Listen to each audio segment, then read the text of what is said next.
আসসালামু আলাইকুম ভিউয়ার্স, আজকে আমি চলে এসেছি পর্তুগাল আপনাদের জন্য সুন্দর সুন্দর ভিডিও উপহার দেওয়ার জন্য কেজিবি ট্রাভেলসের পক্ষ থেকে আপনাদের সকলকে জানাই সুস্বাগতম। তো আজকে আমি চলে এসেছি লিসবন থেকে একটু বাইরে, লিসবনের বাইরে দেখাতে চলে এসেছি আপনাদের যে ঐতিহ্য সম্পূর্ণ কিছু জাহাজ, সেই জাহাজগুলোকে। তার আগে বলে নিই, সাবস্ক্রাইবাররা প্লিজ আমার চ্যানেলটিকে যারা সাবস্ক্রাইব করেননি এখনো, তারা অতি অবশ্যই আমার চ্যানেলটিকে সাবস্ক্রাইব করে নেবেন আর আমার সঙ্গে থাকবেন সুন্দর সুন্দর ভিডিও উপহার পাওয়ার জন্য। যে সকল মানুষগুলো আমাদের এই চ্যানেলটিকে দেখেছেন তারা অবশ্যই দেখে থাকবেন। আমি অনেক সুন্দর সুন্দর ভিডিও অনেক কষ্ট ও পরিশ্রমের সঙ্গে বানাই। আপনারা অবশ্যই আমার চ্যানেলটিকে সাবস্ক্রাইব করে আমাকে সাহায্য করবেন আরও আগে এগিয়ে নিয়ে যাওয়ার জন্য এবং আপনাদের জন্য আরও সুন্দর সুন্দর ভিডিও বানানোর জন্য। তো সাবস্ক্রাইবার, সবার আগে আমি এখন দেখাবো আপনাদের একটি পুরনো সাবমেরিন। যে সাবমেরিনটি ঐতিহ্যপূর্ণ হিসাবে রেখে দিয়েছে পর্তুগালের রাজধানী লিসবন থেকে কিছুটা দূরে একটা জায়গায়, যেখানে ঢোকার জন্য এখানকার এন্ট্রি ফিস করা হয়েছে 5 ইউরো। তো এই সাবমেরিনটি অনেক পুরনো একটি সাবমেরিন, যে সাবমেরিনের মাধ্যমে পুরোনো দিনের নাবিকরা, মানে এটা ধরতে গেলে দেখা যাবে যে আজ থেকে হয়তো 50 বছর আগে পুরনো নাবিকরা এই সাবমেরিনটি নিয়ে বিভিন্ন দেশে ঘুরে বেড়াতো এবং সেই দেশে ব্যবসা বাণিজ্য তথা যুদ্ধের জন্য ব্যবহার করা হতো সাবমেরিনটি। তো পরবর্তীতে যে বিষয়গুলোকে নিয়ে আমাদের ডিসকাস করার অতি জরুরি, সেটা হচ্ছে কি আমরা দেখাতে চলেছি খুবই আকর্ষণীয় একটা জাহাজ, যেই জাহাজটি অনেক অনেক অনেক পুরনো, যেটা হয়তো 500-600 বছরের পুরনো হবে। যেই জাহাজগুলো নিয়ে পর্তুগিজ নাবিকরা বিভিন্ন দেশে ঘুরে বেড়াতো, বিভিন্ন দেশে ঘুরে ঘুরে সেই দেশের বিভিন্ন জিনিসের সন্ধান করতে গিয়ে সেই দেশের উপরে আধিপত্য বিস্তার করতো। ইভেন আমরা এই জিনিসটাও অনেক সময় দেখে থেকেছি যে পর্তুগালের নাবিকরা যারা বিভিন্ন দেশে ঘুরতো সেই দেশের উপরে আধিপত্য স্থাপন করেছে। ঠিক এইরকমই একটা জাহাজ, যেই জাহাজটি আমরা বিভিন্ন Hollywood movie the pirates of Caribbean মুভিতে দেখে থাকি। জ্যাক স্প্যারো নামে একজন বিখ্যাত চরিত্র সেই জাহাজটিতে দেখানো হয়েছে। এইরকমই জাহাজ নিয়ে তারা বিভিন্ন দেশে যেত। সেই জাহাজগুলোর যে ঐতিহ্যতা ধরে রাখার জন্য তারা টুরিস্টদের জন্য উন্মুক্ত করে দিয়েছে।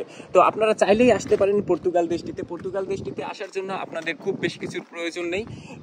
এখানে আপনাকে কিছু ফিস বা কিছু ট্যাক্স পে করতে হবে, পে করার পরেই আপনি এর জন্য ভিসা পেয়ে যেতে পারেন। তো অবশ্যই আপনারাও আসবেন, আমার চ্যানেলকেও ফলো করে আমার চ্যানেলকে ফলো করে আপনারা আসবেন, দেখবেন।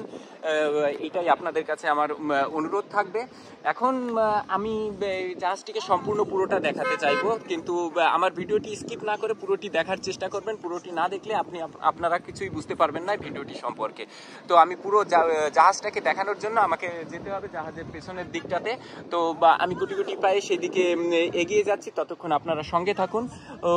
এখানে এই জাহাজের পাশেই একটা ভীষণ বড় পার্কিং আছে, পার্কিংয়ে কিছু গাড়ি আছে। আমি পার্কিংয়ের ভিতর দিয়ে শর্টকাটে যাওয়ার চেষ্টা করব, ভিডিওটিকে বেশি বড় করব না।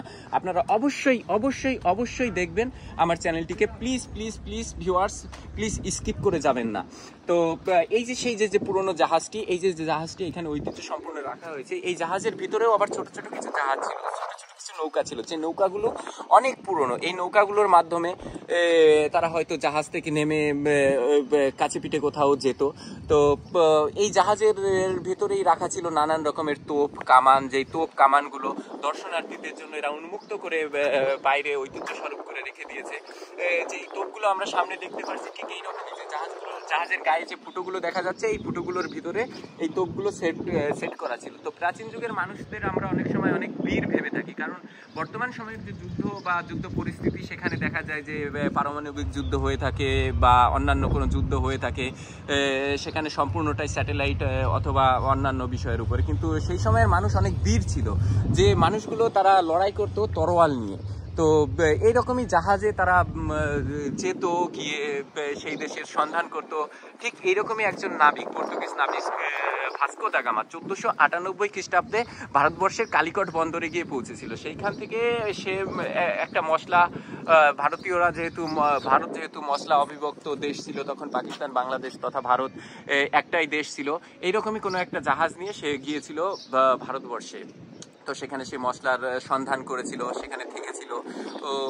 এবং ইভেন দেখা যাবে যে সেই সময় যে সমুদ্রের দস্যুরাও এইরকমই জাহাজ ব্যবহার করতো, তারা জলদস্যুতা করার জন্য। আর পৃথিবীর ভিতরে যে যতগুলো দেশ আছে তার ভিতরে পর্তুগাল এমন একটি দেশ যে এরা বহুত পুরনো কাল থেকে নানান দেশে ঘুরে বেরিয়েছে, নানান দেশে ঘুরে সেই দেশে অধিকার স্থাপন করেছে, সেই দেশকে শাসনও তারা করেছে। পর্তুগিজ তথা স্পেন তথা ফ্রান্স, এদের উপনিবেশ পৃথিবীর বিভিন্ন দেশে ছড়িয়ে ছিটিয়ে রয়েছে। রয়েছে। সবার আগে ভিউয়ার্সরা আমি দেখাবো এই কামানগুলো, এই যে ছোট ছোট ছোট ছোট কামানগুলো দেখা যাচ্ছে, এই কামানগুলো না জাহাজের ভিতরের জায়গাতে এই জিনিসগুলো সেট করা আছে। ওই যে ছোট ছোট ফুটো আমরা দেখতে পাচ্ছি, ওই ফুটোগুলোর ভিতর থেকে কামানি করে তারা লড়াই করতো। তো এখানে হয়তো এটা একটা ঐতিহ্য সম্পূর্ণ অবস্থায় রেখে দিয়েছে, ভিতরে কোনো পার্টি হচ্ছে বা কোনো বড় ধরনের কোনো পার্টি। তো আজ হয়তো এইখানটা উপলব্ধি নেই, এটা হয়তো বুক আছে জাহাজটি। তো আমরা দেখতে পাচ্ছি পর্তুগালের ঝান্ডা, পর্তুগালের যে জাতীয় পতাকা, পর্তুগালের জাতীয় পতাকা ঠিক দেখতে এইরকম হয়। এখানে দুটো কালারের রং আছে তথা বেশ ভালো। আর এখানে দেখতে পাচ্ছি আমরা মাছ ফিশিং করছে। তো এখানে দেখতে পাচ্ছি একজন ব্যক্তি ফিশিং করে একটা অক্টোপাসের বাচ্চা ধরে নিয়ে এসছে। তো এটাও আমরা দেখতে পেলাম। মানুষগুলো অনেক ফ্রাঙ্ক আর ফ্রেন্ডলি, তারা বন্ধুত্ব সুলভ আচার আচরণ করতে খুবই ভালোবাসে। দেখতে পাচ্ছি এখানে ধরছে, আপনার মাছ ধরছে শিপ দিয়ে, তো হুইল শিপ দিয়ে। এখানে একজন একটা মাছও ধরে নিয়ে আসছে, বেশ ভালো লাগছে, খুবই অসাধারণ দৃশ্য। যাই হোক, মনমুগ্ধ করার মতো দৃশ্য, ভীষণই ভালো লাগার একটা বিষয়। আর ওই যে আমরা দূরে দেখতে পাচ্ছি পাহাড়, দূরে দেখতে পাচ্ছি। আর ওই যে আমরা যে দূরে দেখতে পাচ্ছি যে শহরটা, ওটা হচ্ছে লিসবন, পর্তুগালের রাজধানী লিসবোয়া শহর, যেটাকে লিসবোয়া বলা হয়। তো বেশ ভালো মনোরম দৃশ্য। Portugal one of the safe কান্ট্রির ভিতরে একটা সেফ কান্ট্রি পড়ে ইউরোপের ভিতরে। এখানে কোনো ক্রাইম রেট নেই বলতে গেলেই চলে। ভিউয়ার্স, আমি আমার আর ভিডিওটিকে বেশি লম্বা করছি না। তো আপনারা আমার ভিডিওটিকে এনজয় করলে আমার সঙ্গে থাকুন, আমার সাথে থাকুন, আমাকে সাপোর্ট করুন। আমি আপনাদের জন্য এরকম অনেক সুন্দর সুন্দর ভিডিও নিয়ে আসবো। কেজিবি ট্রাভেলসের পক্ষ থেকে আপনাদের সবাইকে জানাই শুভেচ্ছা। আমার সঙ্গে থাকুন প্লিজ ভিউয়ার্স। সকলে ভালো থাকবেন, সুখে থাকবেন, এই বলে আমার ভিডিওটি আমি শেষ করছি।